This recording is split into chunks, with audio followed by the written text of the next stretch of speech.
నియోజకవర్గాలకు అతీతంగా అందరూ హెల్పింగ్ చేస్తూ ఈ రోజున ముందుకు వస్తుంటే జగన్మోహన్ రెడ్డి గారు మాత్రం జైలులో ఉన్న వాళ్ళ నాయకులను పలకరిస్తూ లేకపోతే నిన్న పిఠాపురంలో ఆయన చేసిన వ్యాఖ్యలు కానీ ఎలా చూడాలంటారు? రాజకీయం కాదు కదా చేయాల్సి.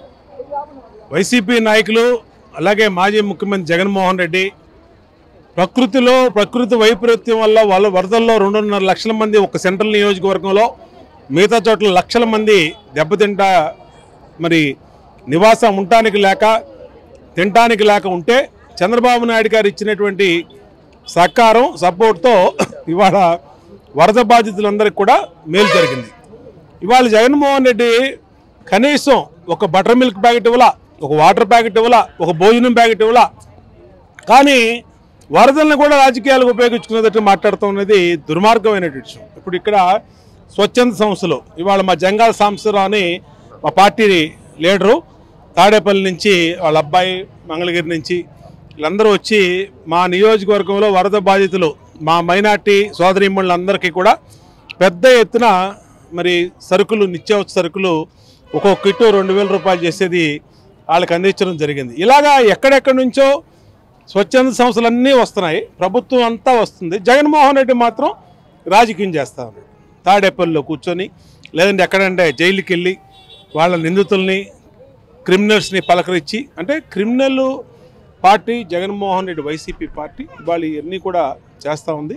మాకు అవన్నీ పట్టవు. ఖచ్చితంగా ప్రజలకు ఏది మంచి జరుగుద్దో దాన్ని ఎన్ని విమర్శలు వచ్చినా ప్రజల్ని ఆదుకోవడమే లక్ష్యంగా ముందుకెళ్తాం. మ్యాన్ మేడ్ ఫ్లడ్స్ అంటున్నారు సార్. ఈ రోజున ప్రకాశం బ్యారేజీ బోట్ల తొలగింపు ప్రక్రియ గత 3 రోజుల నుంచి ఎంత కష్టపడుతున్నారో చూస్తున్నాం. వాటిని ఉద్దేశపూర్వకంగానే కనుక జరిగింది అని నివేదిక వస్తే మాత్రం వాళ్ళ మీద చర్యలు ఖచ్చితంగా ఉంటాయండి. ఉద్దేశపూర్వకంగా కాకపోతే ఇన్నాళ్ళు రాని బోట్లు ఇవాళ ఎందుకు వచ్చినాయి?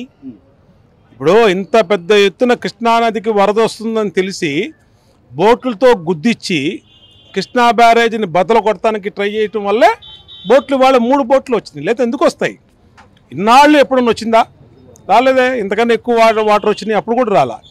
మా ప్రభుత్వంలో కూడా రాలా. మరి ఎప్పుడు రానటువంటి ఇవాళ ఎందుకు వచ్చినాయి?